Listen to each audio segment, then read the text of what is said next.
So నేను ఈ వీడియోలో మీకు 3 జోన్ ఆప్షన్స్ ఇస్తాను అనమాట. ఏది దేనికి బెటర్ అనేసి నువ్వు అందులో ఏది సెలెక్ట్ చేసుకుంటావో నీ ఇష్టం. ఈ వీడియో చూడకపోతే మీ జీవితం నాశనం అయిపోద్ది అని నేను చెప్పను, కానీ చూస్తే మాత్రం మీ జీవితానికి చాలా ఉపయోగపడేది అవుతుంది. నువ్వు ఏం చేస్తున్నావు అనేది ఎంత ఇంపార్టెంట్, నువ్వు ఎక్కడ చేస్తున్నావు అనేది కూడా అంతే ఇంపార్టెంట్. సో ఈ వీడియో చాలా ఇంపార్టెంట్ కాబట్టి చాలా షార్ట్ అండ్ క్రిస్ప్ గా ఉంచుతాను. నా ఇన్స్టాగ్రామ్ లో డిఎంస్ గానీ వాట్సాప్ లో కమెంట్స్ గానీ ఎక్కువ వచ్చేది ఏంటంటే అన్న ఏ జోన్ పెట్టాలి. ఇప్పుడు నోటిఫికేషన్ వచ్చినా ఇదే క్వశ్చన్.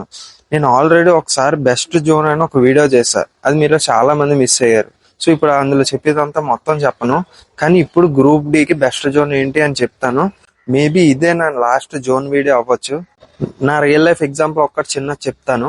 2018 ఆ టైంలోని ఆర్ఆర్బి పోస్టులు పడ్డాయి. నేను మా ఫ్రెండ్ అప్లై చేసుకున్నాం. సో నేనేమొంచి ఎస్సీఆర్ సికింద్రాబాద్ జోన్ పెట్టాను, మా ఫ్రెండ్ ఏమో హుబ్లీ సైడ్ పెట్టాడు అనమాట. SWR వస్తుంది అది.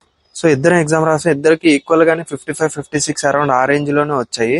సో ఇద్దరం కట్ ఆఫ్ చూసుకున్నాం. కట్ ఆఫ్ చూసుకుంటే నాకు SCR ఏమో 70 ఉంది, SWR ఏమో వాడికి 55 ఉందన్నమాట. అంత తక్కువ కట్ ఆఫ్ వల్ల వాడు సెకండ్ స్టేజ్ క్వాలిఫై అయ్యాడు, నేను అవ్వలేదు. కానీ వాడు సెకండ్ స్టేజ్ లో ఫెయిల్ అయ్యాడు, నేను ఫస్ట్ స్టేజ్ లోనే ఫెయిల్ అయిపోయాను. నేను అప్పుడు అనుకున్నా SWR పెట్టుంటే నాకు పక్కా జాబ్ వచ్చిద్దునేమో, నేను సెకండ్ ఎగ్జామ్ కూడా బాగా ప్రిపేర్ అయితే అనేసి. ఇలా అనుకున్నానో లేదో నాకు 2019 లో గ్రూప్ డి నోటిఫికేషన్ వచ్చింది. SCR తో పని అవదరని చెప్పి SWR పెట్టాను. SWR కట్ ఆఫ్ వచ్చేసి 68 ఓబీసీకి, నాకు 71 మార్క్స్ వచ్చాయి. సో నేను SCR కట్ ఆఫ్ చూసాను అనమాట వెంటనే ఎంత ఉందని. 58 ఉంది ఓబీసీకి. 58 మామ 10 మార్క్స్ డిఫరెన్స్ ఉంది. నేను అప్పుడు అనుకున్నాను అనమాట, SCR పెట్టుంటే నాకు ఇక్కడే వద్దును కదా, ఇంటి దగ్గర పోస్టింగ్ వద్దును అనేసి. కానీ ఈలోగా జరగాల్సింది అంతా జరిగిపోయింది. సో ఇంక నేను బయటకు వెళ్ళి పనిచేయడం తప్ప ఇంకో దారి దొరకలేదు. So every year cut offs ఒకేలా ఉండవు. ఎగ్జామ్ బట్టి, పోస్టులు బట్టి, అప్లికెంట్స్ బట్టి మారిపోతా ఉంటది ఎప్పటికప్పుడు. సో నేను ఈ వీడియోలో మీకు 3 జోన్ ఆప్షన్స్ ఇస్తాను అనమాట. ఏది దేనికి బెటర్ అనేసి నువ్వు అందులో ఏది సెలెక్ట్ చేసుకుంటావో నీ ఇష్టం. ఈ 3 జోన్ ఆప్షన్స్ లో ఫస్ట్ ది సికింద్రాబాద్. నేను పోస్టులు ఎక్కువ ఉన్నాయా తక్కువ ఉన్నాయా ఇవేమి చూడను, ఇక్కడే పెడతా. ఎందుకంటే నా ఇల్లు ఇక్కడ ఉంది, నేను ఇక్కడే పని చేయాలనుకుంటాను, ఇంటి దగ్గరే ఉండాలనుకుంటాను. నాలాగా ఎవరెవరు అనుకుంటారో వాళ్ళందరూ మీ ఇంటి దగ్గర పెట్టుకోండి. సో ఎక్కువ పోస్టులు ఉన్నా మనం అంతే చదవాలి, తక్కువ పోస్టులు ఉన్నా మనం అంతే చదవాలి, ఇది గుర్తుపెట్టుకో. సో సెకండ్ది SWR జోన్ అనమాట, అంటే బెంగళూరు కర్ణాటక సైడ్ వస్తుంది. ఇది ఎందుకు చెప్తున్నాను అంటే, నేను కరెక్ట్ చేసానో తప్పు చేసానో తెలియదు, నేను ఈ జోన్ పెట్టుకున్నాను. ఈ జోన్ పెట్టుకోవడం వల్ల నాకు చాలా మంచిదైంది, ఎందుకంటే ఇక్కడ వర్కింగ్ చాలా బాగుంటది. ఈ జోన్ పెట్టుకోవడం నాకు చాలా హెల్ప్ అయింది. ఇక్కడ వర్కింగ్ చాలా బాగుంటది. మీరు SCR, SRT ఇవన్నిటితో కంపేర్ చేసుకున్నా సరే ఇక్కడ వర్కింగ్ స్టైల్ అంతా చాలా బాగుంటది. సో ఇది వర్క్ చేస్తున్న వాళ్ళకే తెలుసు, లేదా ఎవరైనా మ్యూచువల్ ట్రాన్స్ఫర్ వస్తే వాళ్ళకి మాత్రమే తెలుస్తుంది ఈ విషయం.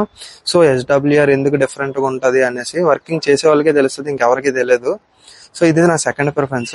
అండ్ థర్డ్ వచ్చేసి ఎక్కువ పోస్టులు. మీరు అనుకుంటారు కదా గుడ్డిగా ఎక్కువ పోస్టులు వస్తే ఎక్కువ జాబ్ వస్తుంది అనేసి.